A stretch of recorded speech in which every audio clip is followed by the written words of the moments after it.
Yang pertama kali terbesit dalam pikiranku ketika lulus sekolah adalah mencari kampus yang benar-benar berkualitas tanpa harus jauh-jauh ke kota besar, apalagi sampai ke luar negeri.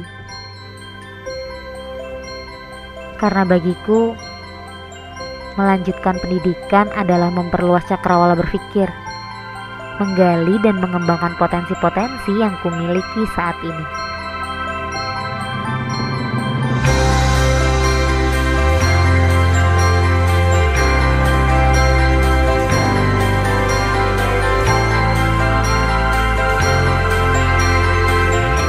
Lebih dari itu, aku juga ingin menemukan kampus yang tenang, dekat dengan tempat-tempat wisata,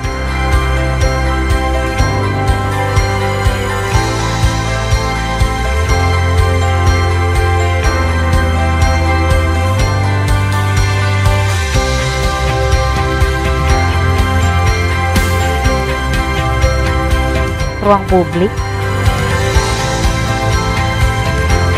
bertemu dengan sahabat-sahabat baru, suasana baru, sarana yang lengkap,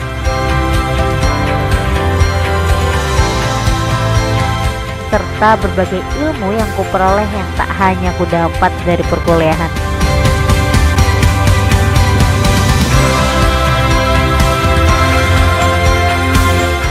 Tak kusangka dalam beberapa tahun aku sudah singgah di kampus ini.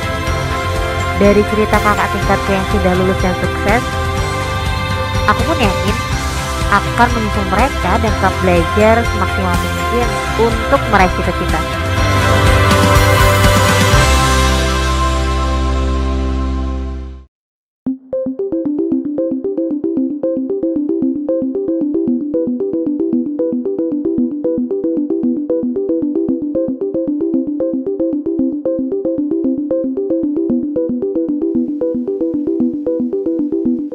Universitas Veteran Bangun Nusantara atau Univet Bantara merupakan perubahan bentuk atau pengembangan dari Institut Keguruan dan Ilmu Pendidikan IKIP Veteran Sukoharjo. IKIP Veteran Sukoharjo didirikan oleh para veteran pejuang kemerdekaan Republik Indonesia pada 28 Maret 1968. Adapun para pendiri IKIP Veteran Sukoharjo tersebut ialah Sunario AS BA, FX Sriwidodo BA, Sutasno BA, Karsono AS BA, Sukri Atmo Taruno BA, Suroso BA, Sarwoko SH, Dr. Andes Mursidi, Sulbekti.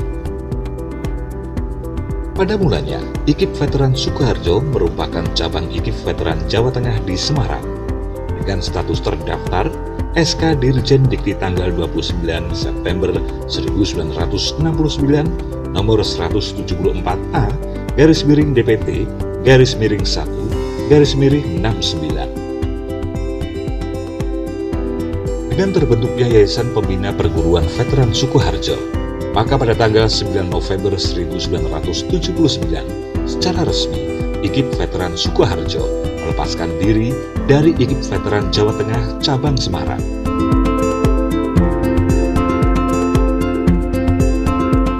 Pada tahun 1993, IKIP Veteran Sukoharjo secara resmi berubah menjadi Universitas Veteran Bangun Nusantara Sukoharjo berdasarkan surat keputusan Menteri Pendidikan dan Kebudayaan nomor 30/1993.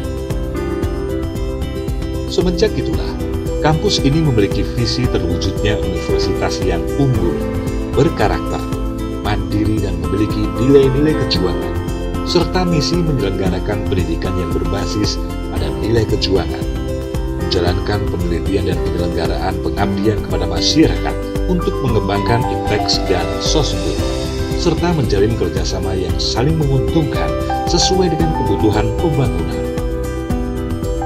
Univet Bantara Sukoharjo menghendaki para sarjana lulusannya mempunyai wawasan yang luas sehingga dapat menyumbangkan tenaga dan pikirannya untuk kepentingan bangsa, negara, dan pembangunan.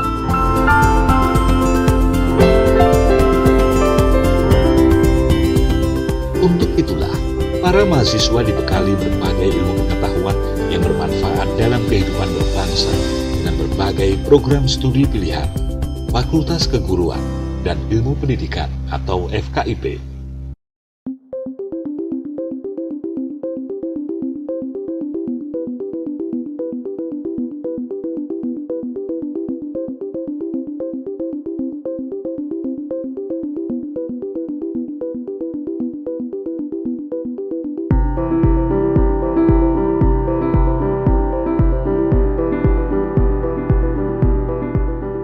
Fakultas Teknik.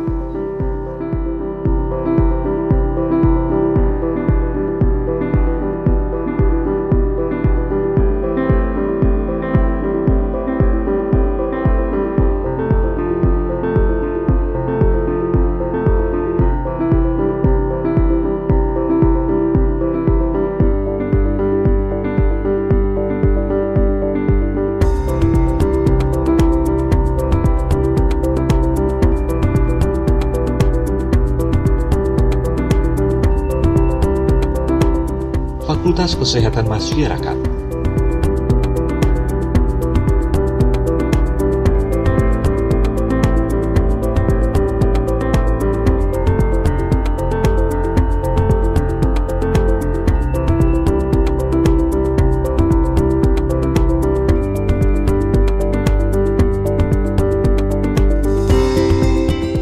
Fakultas Pertanian.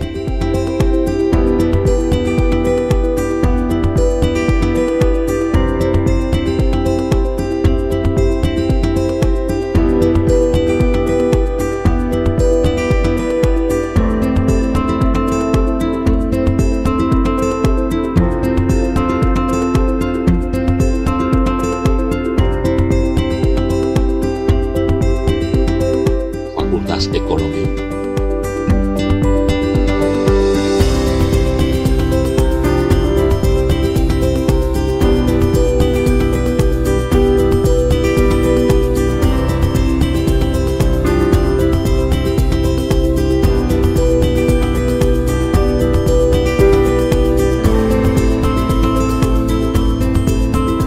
Fakultas Ilmu Sosial dan Ilmu Politik.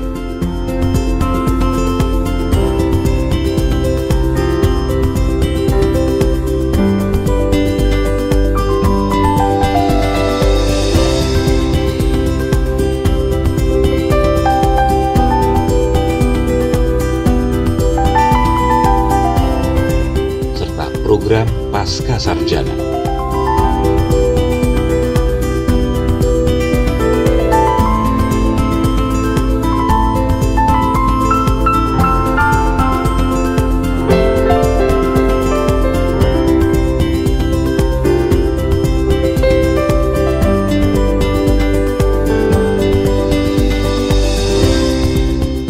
Guna menunjang prestasi mahasiswa, Univet Bantara dilengkapi dengan berbagai sarana dan prasarana.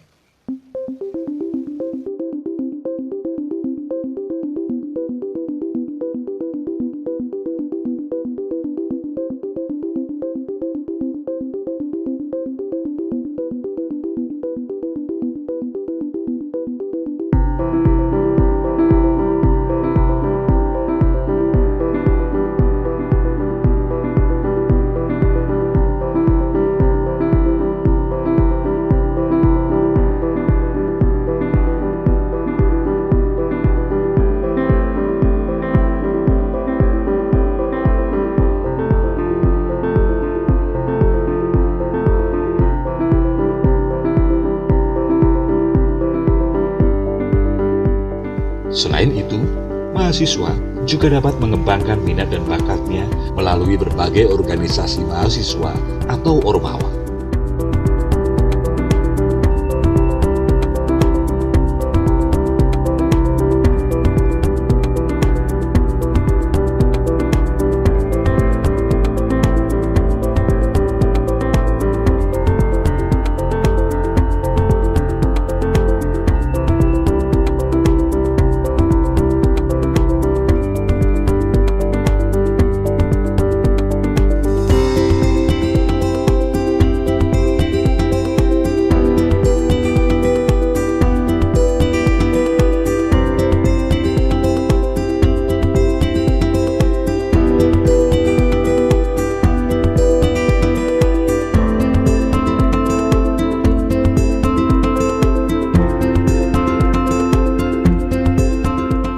Faith Bantara Sukoharjo, Smart Choice University.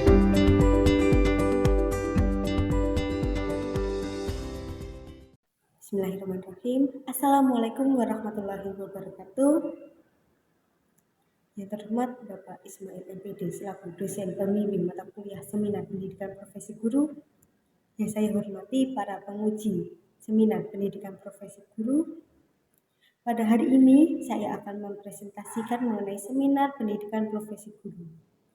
Sebelumnya, perkenalkan, nama saya Devi Sri Lestari dengan NIM 222514026. Saya dari kelompok 1 kelas bimbingan dan konseling 1 Universitas Veteran Bangun Nusantara Sukoharjo. Pada kesempatan kali ini, saya akan mempresentasikan mengenai 3 topik pembahasan. Yang pertama ada refleksi pengalaman belajar, yang kedua ada desain inovasi dan rencana tindak lanjut, dan yang ketiga ada paradigma baru. Sebelum saya memasuki pembahasan pertama, saya akan menjelaskan mengenai seminar PPG. Seminar PPG adalah mata kuliah yang memfasilitasi mahasiswa dalam meningkatkan kemampuan terhadap refleksi secara logis, kritis, dan sistematis terhadap proses dan hasil belajar selama mengikuti PPG. Melalui seminar PPG, mahasiswa diajarkan bagaimana melakukan refleksi pembelajaran sehingga mereka dapat mencerna proses belajar mereka secara kritis dengan mengkaitkan seluruh proses pembelajaran untuk mencapai pemahaman berbasis data, serta memahami kekurangan dan kelebihan mereka dalam proses belajar dan cara menindaklanjutinya untuk meningkatkan berkelanjutan. Selanjutnya mengenai tujuan seminar PPG. Tujuan umum seminar PPG adalah agar mahasiswa terampil melakukan refleksi secara logis, kritis, dan sistematis terhadap proses dan hasil pembelajaran selama mengikuti program PPG. Refleksi dilakukan terhadap setiap mata kuliah dan kaitan dengan mata kuliah yang ditempuh selama mengikuti program PPG, baik mata kuliah inti, mata kuliah selektif maupun elektif, dengan memanfaatkan artefak-artefak pembelajaran mata kuliah tersebut. Selanjutnya mengenai sistem seminar PPG. Pada seminar PPG, mahasiswa dibimbing melakukan refleksi secara logis, kritis, dan sistematis terhadap proses dan hasil belajar setiap mata kuliah yang telah ditempuh selama 1 semester dan sedang ditempuh pada semester 2 dengan memanfaatkan artefak-artefak pembelajaran yang diperoleh dari setiap mata kuliah. Setiap mata kuliah direfleksi dalam 1 kali pertemuan, kemudian hasilnya diunggah pada jurnal refleksi. Jurnal refleksi merupakan portofolio digital atau e-portofolio yang menggambarkan meningkatkan kemampuan berdasarkan hasil refleksi diri terhadap pengalaman belajar, serta artefak-artefak pembelajaran yang diperoleh selama mengikuti pembelajaran suatu mata kuliah. Secara garis besar, artefak pembelajaran dapat dipilih menjadi 3 kategori, yaitu kategori yang pertama, artefak pembelajaran terkait pengembangan diri, yang kedua, artefak pembelajaran terkait perkuliahan, dan yang ketiga, artefak pembelajaran terkait praktik lapangan. Pembahasan pertama mengenai pengalaman belajar, di mana sebelumnya saya telah melaksanakan refleksi mata kuliah, baik mata kuliah inti maupun mata kuliah selektif dan elektif. Di mana mata kuliah inti terdapat filosofi pendidikan di Indonesia, kemudian pemahaman peserta didik dan pembelajarannya, kemudian ada prinsip pengajaran dan asesmen yang efektif 1 dan 2 di bimbingan dan konseling, kemudian ada pembelajaran sosial emosional, kemudian ada proyek kepemimpinan 1 dan 2, dan yang terakhir ada PPL 1 dan 2. Untuk mata kuliah selektif dan elektif terdapat mata kuliah yang pertama ada nilai kejuangan, yang kedua perspektif sosial kultural, dan yang terakhir pengantar pendidikan untuk anak kebutuhan khusus. Mengenai pengalaman yang paling bermakna atau best practice, di mana saya mengambil mata kuliah filosofi pendidikan di Indonesia dan prinsip pengajaran dan asesmen yang efektif 1, bimbingan dan konseling. Yang pertama mengenai filosofi pendidikan di Indonesia. Pendidikan merupakan suatu proses untuk menuntun peserta didik dalam memperbaiki tingkah lakunya guna mencapai kebahagiaan dalam hidup. Guru bertugas sebagai among yang memberikan arahan yang sesuai dengan kodrat alam dan kodrat zaman. Pada mata kuliah Filosofi Pendidikan di Indonesia terdapat 5 topik pembahasan, di mana topik pertama membahas tentang perjalanan pendidikan nasional, kedua dasar-dasar pemikiran Ki Hajar Dewantara, ketiga mengenai identitas manusia Indonesia, keempat ada Pancasila sebagai fondasi pendidikan Indonesia, dan yang kelima mengenai telaah praktik baik pendidikan yang memerdeka. Topik pertama mengenai perjalanan pendidikan nasional. Dengan belajar perjalanan pendidikan nasional, saya mempelajari perjalanan pendidikan pada zaman sebelum kemerdekaan hingga saat ini.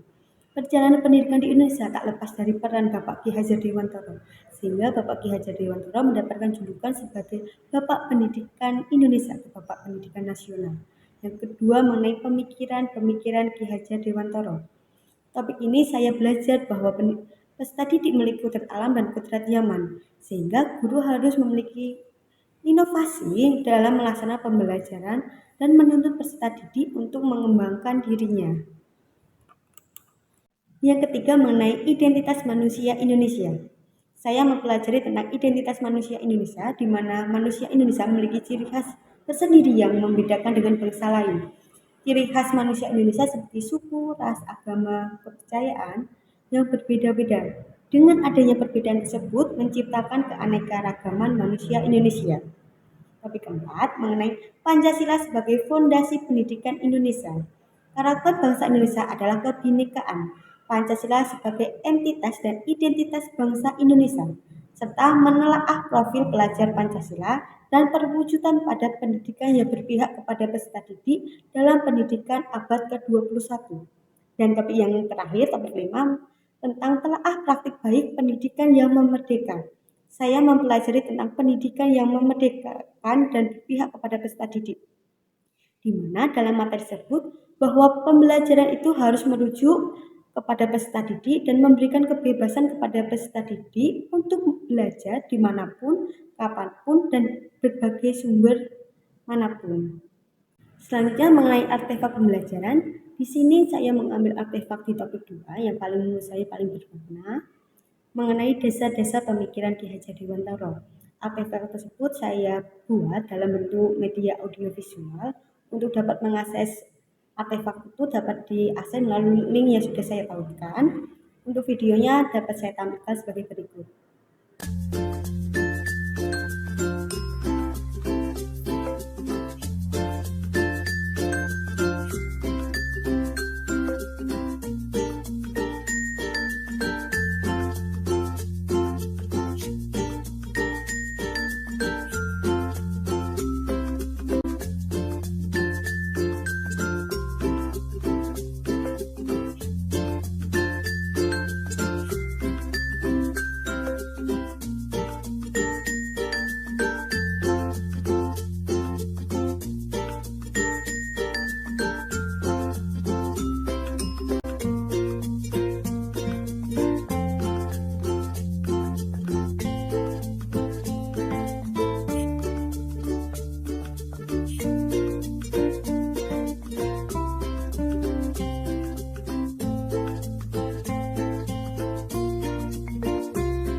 Praktis yang kedua, saya mengambil mata kuliah Prinsip Pengajaran dan Asesmen yang Efektif 1, Bimbingan dan Konseling. Mata kuliah Prinsip Pengajaran dan Asesmen yang Efektif 1, Bimbingan dan Konseling merupakan mata kuliah yang terfokus pada upaya membentuk kompetensi konselor secara utuh. Untuk mencapai keutuhan kompetensi tersebut, dalam mata kuliah ini didesain dalam 5 topik pembahasan. Tujuan dari 5 topik pembahasan tersebut antara lain yang pertama, melakukan asesmen dan kebutuhan dan pengembangan program BK. Yang kedua, merencanakan dan melaksanakan layanan dasar. Yang ketiga, merencanakan dan melaksanakan layanan responsif. Keempat, ada merencanakan dan melaksanakan layanan perencanaan individual. Dan yang terakhir, merencanakan dan melaksanakan layanan dukungan sistem. Di topik 1 berkaitan dengan asesmen dan pengembangan program BK.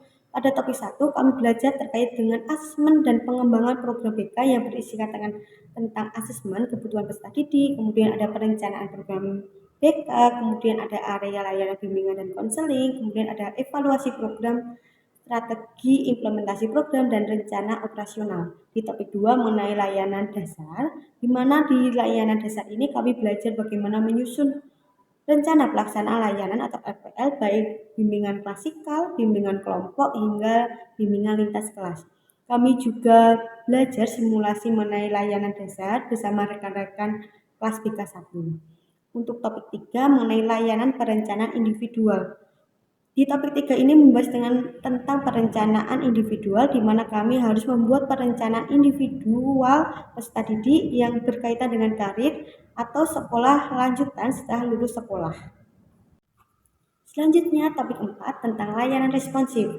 Pada topik ini kami belajar tentang layanan responsif mulai dari konseling individu, konseling kelompok, home visit, dan konferensi kasus. Di topik 5 mengenai dukungan sistem, di mana dalam topik ini kami belajar tentang dukungan sistem dan pengembangan diri untuk menjadi guru BK yang profesional dan berkompeten sesuai pada zamannya. Selanjutnya mengenai artefak pembelajaran, di sini saya mengambil di topik 2 mengenai layanan dasar. Saya mengambil video simulasi bimbingan klasikal bersama rekan-rekan BK 1 untuk dapat mengakses artefak pembelajaran saya dapat diakses melalui link yang sudah saya tautkan. Pembahasan yang kedua mengenai desain inovasi dan rencana tindak lanjut. Latar belakang saya membuat desain inovasi ini karena minimnya informasi mengenai sekolah lanjutan setelah lulus SMP. Yang kedua, belum optimalnya penggunaan teknologi pada saat bimbingan dan konseling. Untuk desain inovasi yang pertama, saya menggunakan leaflet sekolah lanjutan. Leaflet sekolah lanjutan ini merupakan salah satu media informasi untuk membantu peserta didik dalam memperoleh informasi mengenai sekolah lanjutan. Untuk dapat mengakses link leaflet sekolah lanjutan itu dapat diakses melalui link yang sudah saya tautkan.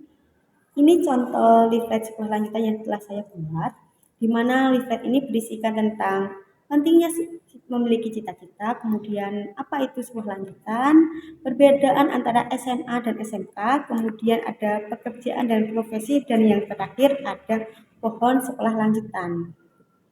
Untuk inovasi yang kedua saya mengenai media interaktif melalui aplikasi PowerPoint. Nah, media interaktif ini sedang saya kembangkan. Di sini saya memilih materi mengenai memilih sekolah lanjutan sesuai dengan cita-cita. Media interaktif ini diharapkan membuat peserta didik lebih antusias dalam mengikuti layanan bimbingan dan konseling. Di sini saya akan memaparkan mengenai media interaktif melalui PowerPoint yang telah saya buat. Di sini saya menggunakan materi tentang memilih sekolah lanjutan sesuai dengan cita-citanya. Kita mulai. Pertama, di sini ada tombol informasi untuk bisa menggunakannya. Kemudian di sini ada menu. Yang pertama ada tujuan. Kemudian di sini kita bisa diskusi. Kemudian di sini ada kuis yang telah saya sediakan. Di sini saya menyediakan 6 kuis atau 6 soal. Kita coba di soal pertama.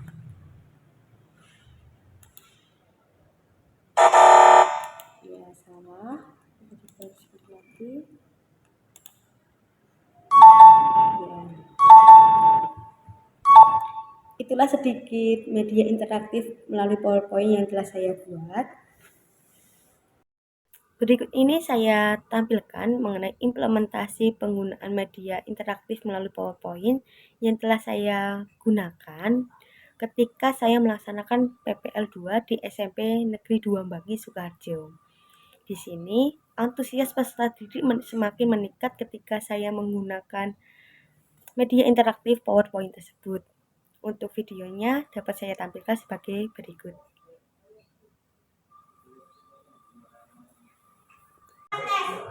Pertama, tempat meninggalmu apa? Sekolah. Sekolah, benar.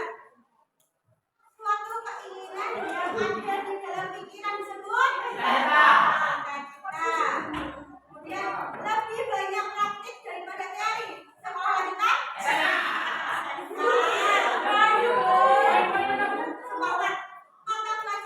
ini kan beda antara SMA dan SMA.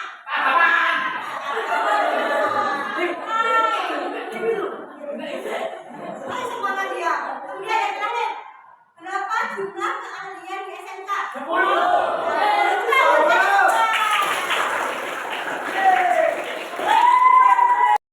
Selanjutnya mengenai rencana tindak lanjut. Rencana tindak lanjut yang akan saya lakukan yang pertama adalah melakukan asesmen kebutuhan peserta didik guna mengetahui kebutuhan peserta didik. Hal ini saya lakukan guna mengetahui kebutuhan peserta didik apa, sehingga dalam melaksanakan layanan bimbingan dan konseling itu sesuai dengan sasaran dan kebutuhan peserta didik dapat terpenuhi. Kemudian yang kedua, mengembangkan inovasi yang telah saya miliki dalam layanan bimbingan dan konseling. Ketiga, berkolaborasi dengan pemangku kebijakan dan pihak lain guna mengembangkan layanan bimbingan dan konseling. Dan yang keempat, saya akan melakukan refleksi dan evaluasi terhadap layanan bimbingan dan konseling yang telah saya lakukan guna perbaikan layanan bimbingan dan konseling yang akan saya lakukan. Pembahasan ketiga mengenai perubahan paradigma terhadap makna guru sebelum dan sesudah mengikuti PPG. Sebelum memasuki paradigma baru mengenai guru sebelum dan sesudah mengikuti PPG, di sini saya akan menjelaskan mengenai pandangan awal guru. Guru adalah seseorang yang dapat membentuk jiwa dan watak peserta didik. Guru mempunyai kekuasaan untuk membentuk dan membangun kepribadian anak didiknya menjadi seseorang yang berguna bagi agama, nusa, dan bangsa. Peran guru sangatlah penting menurut saya, yaitu sebagai pendidik dan pengajar. Guru adalah seorang pengajar suatu ilmu yang bertugas untuk mendidik, membimbing, mengajar, mengarahkan, melatih, menilai, dan mengevaluasi peserta didik. Guru memiliki peran yang sangat penting dalam membentuk karakter pelajar. Guru bukan hanya mengajarkan pengetahuan secara formal, melainkan tugas seorang guru juga memberikan tauladan yang baik untuk dicontoh dan sebagai panutan bagi peserta didiknya, serta guru memberikan dukungan, motivasi kepada para peserta didiknya untuk menjadi lebih baik lagi. Sebelum mengikuti PPG, saya beranggapan bahwasanya guru hanyalah mengajar dan mentransfer ilmunya kepada peserta didik. Guru dianggap berhasil jika peserta didiknya paham akan materi yang disampaikan oleh guru tersebut. Kemudian setelah saya mengikuti PPG, guru tidak hanya sekedar sebagai pengajar, namun juga menuntun peserta didik untuk memiliki karakter dan budi yang luhur. Guru menjadi suri tauladan yang mampu memberikan motivasi kepada peserta didik untuk terus belajar dalam menggapai cita-cita. Guru mengajar dan berpihak dan berpusat kepada peserta didiknya. Kesimpulannya adalah, sebagai guru, saya menyadari bahwa guru adalah sebuah profesi yang harus multitalenta, di mana guru dituntut untuk serba bisa, bukan hanya memberikan pembelajaran kepada peserta didiknya, namun guru juga harus menjadi fasilitator, menjadi agen perubahan terhadap peserta didiknya. Guru juga harus terus belajar agar bisa memberikan pengetahuan yang sesuai dengan kodrat alam dan kodrat zaman peserta didik. Sekian mengenai presentasi saya mengenai seminar pendidikan profesi guru yang dapat saya sampaikan. Kurang dan lebihnya saya mohon maaf. Wassalamualaikum warahmatullahi wabarakatuh. Terima kasih.